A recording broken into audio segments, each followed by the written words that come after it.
الحمدللہ رب العالمین والصلاة والسلام علی اشرف الانبیاء والمرسلین وعلی آلہ الطاہرین واصحابہ الاکرمین واجمعین اما بعد۔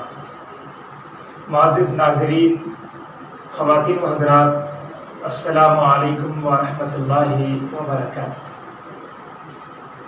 عزیزان گرامی، تفسیر قرآن کے اس نورانی سلسلے میں آپ کا خیر مقدم ہے۔ آج انشاءاللہ تبارک و تعالی 18ویں پارے کی تفسیر سے آغاز ہوگا اور سورہ مومنون کا بھی آغاز ہوگا۔ سورہ مومنون یہ سورت مکی ہے اور مکہ مکرمہ میں اس کا نزول ہوا ہے۔ اس سورت میں کل 6 رکوعات اور 118 آیتیں ہیں اور اس کے کلمات کی تعداد 1840 ہے اور اس میں کل حروف 4802 ہے۔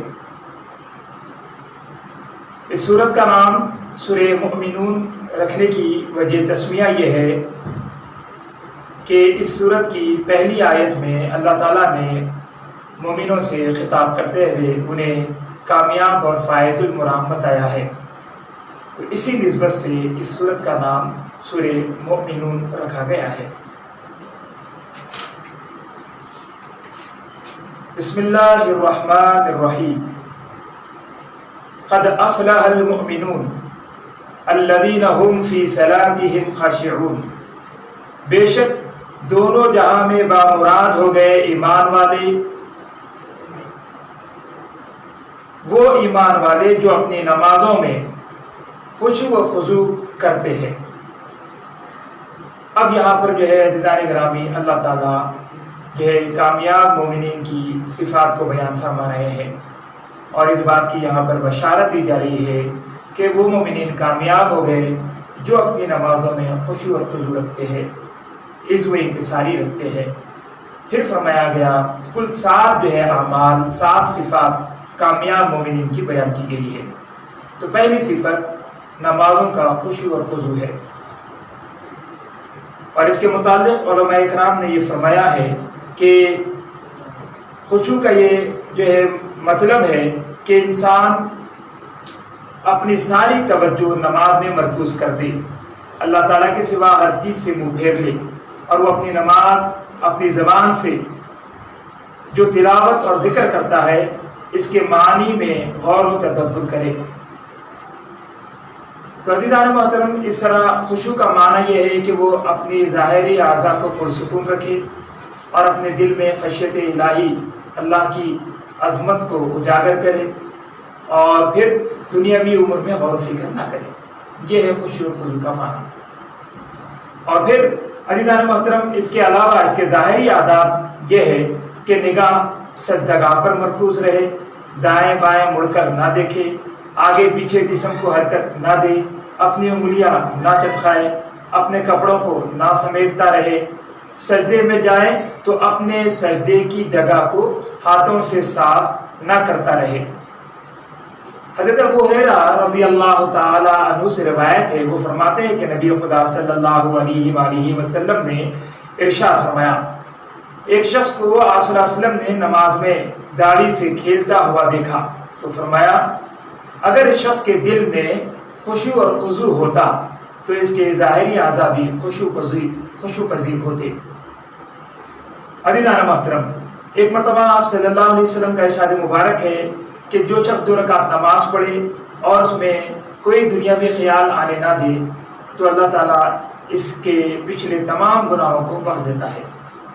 اور پھر ایک حدیث مبارکہ میں یہ بھی ارشاد گرامی ہے کہ اللہ تعالیٰ اس جو ہے نماز پر اپنی جو ہے رحمت بھری توجہ نہیں فرماتا جس میں بندے کا بدن تو حاضر ہو لیکن دل حاضر نہ ہو۔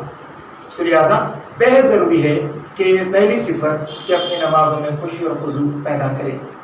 عزیزان محترم، تو الذین هم فی صلاتهم خاشعون والذین هم عن اللغو معرضون۔ پھر اس کے بعد فرمایا جا رہا ہے کہ دوسری صفت یہ ہے کہ وہ مومنین کی وہ اپنے جو ہے اپنے آپ کو